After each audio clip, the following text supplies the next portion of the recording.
Hello, I am Melissa Metzger with Zinks Meats and Fine Wines in Centerville, coming to you with one of our wine videos. So this week I'm going to be featuring some wines in this video that we are going to be featuring on our Tuesday, November the 3rd wine dinner. So this is Boich Cellars. And John Boich is the owner of the winery, and he is actually going to be joining us for this dinner. And it's always a special treat when we get someone, not only an owner or a winemaker from the winery itself, but instead of all of us not being able to go to Napa, we are going to bring a little Napa to you. And John is so excited about being here with us for this dinner. Boich Wines is a very, very small, eclectic winery. It's a lot of people don't even know about it, and so that's also exciting, is when you get to learn and about these wineries that are so small and boutique and beautiful.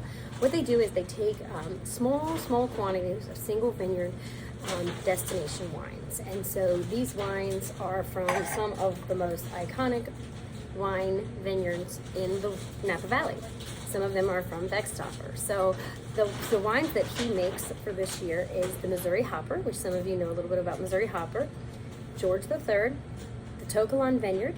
Then of course we have his home estate of the Wall, so the Wall Road, which is where the Boich Cellars is located, and they have a vineyard there that they do everything, farming and everything, sourcing that grape from. And then our Ritchie Chardonnay. We are going to start with the Ritchie Chardonnay. The Ritchie Chardonnay is Russian River, so it's in Sonoma County.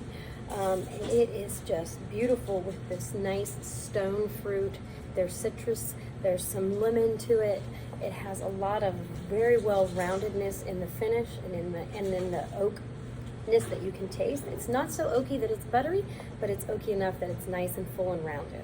I like to have my Chardonnays at closer to room temperature, because sometimes the warmer they are, it brings out the different complex layers in that wine versus being so cold that it kind of flushes through some of those flavors. The nose is bright and gorgeous. It's clear.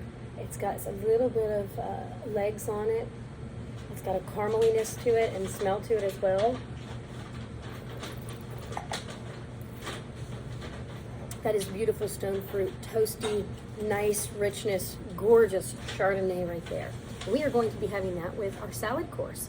So that's always exciting, because we were going to be pairing each of these wines perfectly with conversations with John about what he kind of thinks, what I kind of think, and kind of putting things together. Okay, so the next wine we're going to move on to is the George III.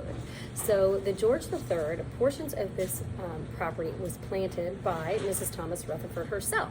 So it dates back many, many, many years ago, but anytime you hear George III, you know that you are in the Rutherford region. And so what does everybody make reference to for Rutherford is the dust. So most of these wines that you will try from Rutherford have that nice, big, juicy finish that has the tannins, the richness, the dryness, and almost sometimes referred to as almost a chalky finish. Each of these wines are beautiful, gorgeous, delicious, just fabulous. But it's so neat to see the different ones that we try and the different wines that we try as to what each person's palate, based on the terroir, differs. So this wine should be huge.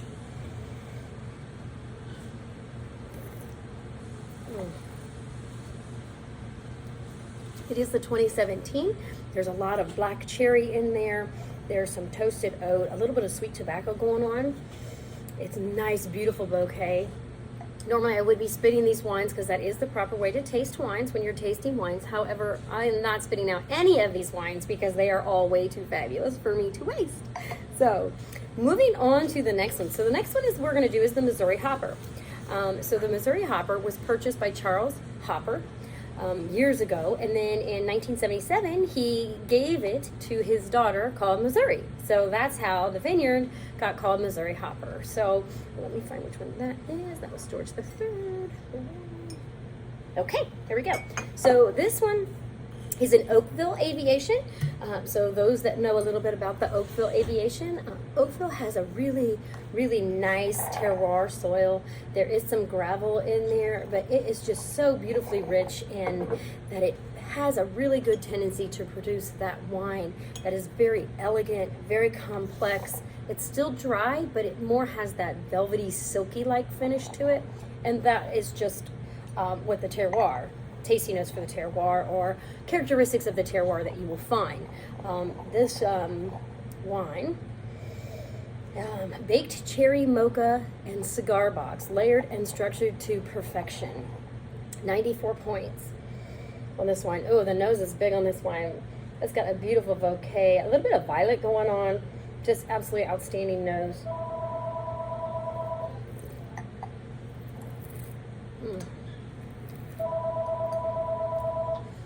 I would have to say that that wine is absolutely perfectly balanced.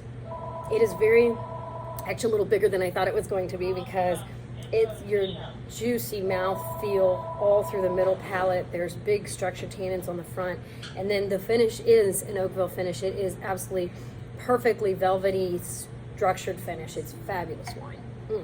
Yum, like that one too. Okay, next to the To Kalon. So the To Kalon Vineyard is one of the most, I wouldn't say iconic vineyards of Beckstoffers, but definitely one that is very much sought out. And usually, or sometimes has a tendency to be, since it's so sought out and so perfectly primely located, it also is in Oakville, but it's in Oakville and it lies between the Mayacamas and the Vega Mountains. So it lies within the mountain range. And so that being said, you get usually a little bit more rarity in some of these wines. It is the 2017 vintage, which is the current release. It's plum, spice, and cocoa bean. 96 points from James Suckling and Parker. So the nose on this is huge. There's dark fruits right away. There's big, huge dark fruits coming at you. The color texture is just phenomenal. It's that purple, rich color. And the legs on it are quite beautifully as well. Everything is aged a minimum of 22 months in oak. So all these wines are just perfect.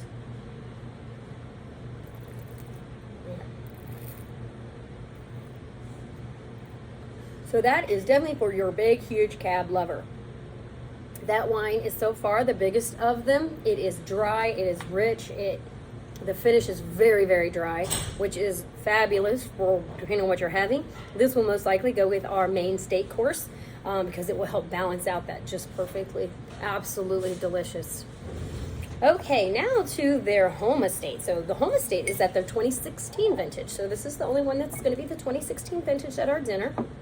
And it rests on Mount Veeder. Mount Veeder is known for its power, its elegance. To achieve this mountain fruit, it's so dynamic because you're on a mountain and the top's getting more sun. It's not getting enough water as the water rolls down the mountain to flourish the lower sides of the mountain.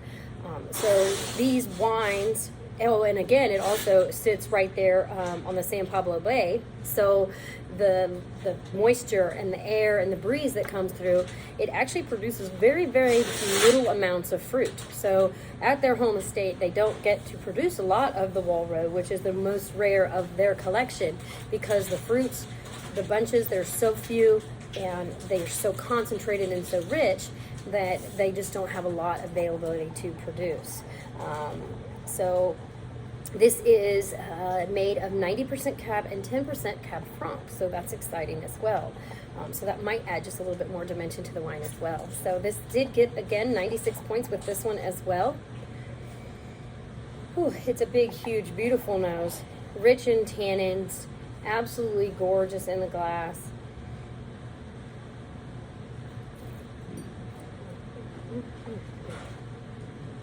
That's just absolutely outstandingly delicious. I've said that about every single one of these wines, so I guess that's a good thing because they're all delicious. They're all just fantastic.